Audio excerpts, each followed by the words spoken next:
many sports and activities here at CT that have been affected by the coronavirus safety measures, one of them including the band department.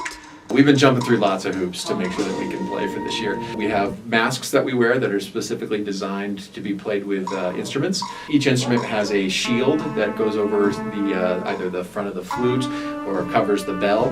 We have pads on the floor that are meant to collect condensation. We're doing 6 feet of separation between all instruments unless you play trombone. 9 feet of separation with them. I want you to play so loud that the CDC calls and says we need to extend it to 12 or 20 feet because you're playing so loud. And then we're sanitizing all shared equipment, mallets, drums, stands, chairs, all that between every use.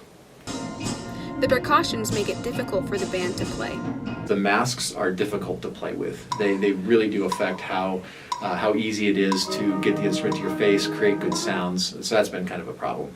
The farther apart you spread musicians, the harder it is to play together.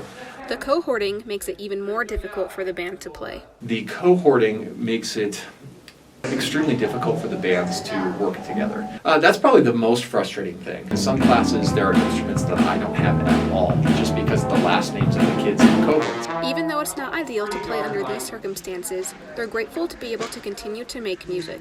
Choir and band are considered, we aerosolize more. We send particulates out more than other things. So there's a little bit of extra caution with what we do.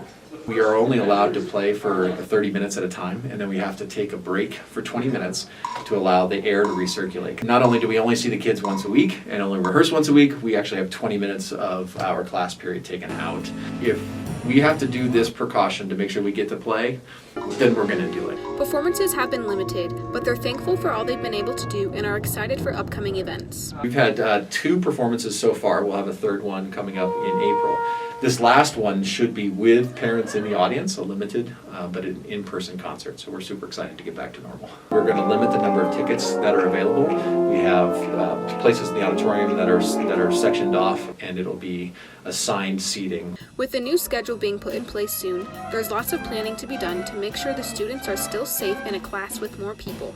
I think we can create 6 feet of separation and keep everybody safe, even with a class of 50 plus, using the stage and some other means.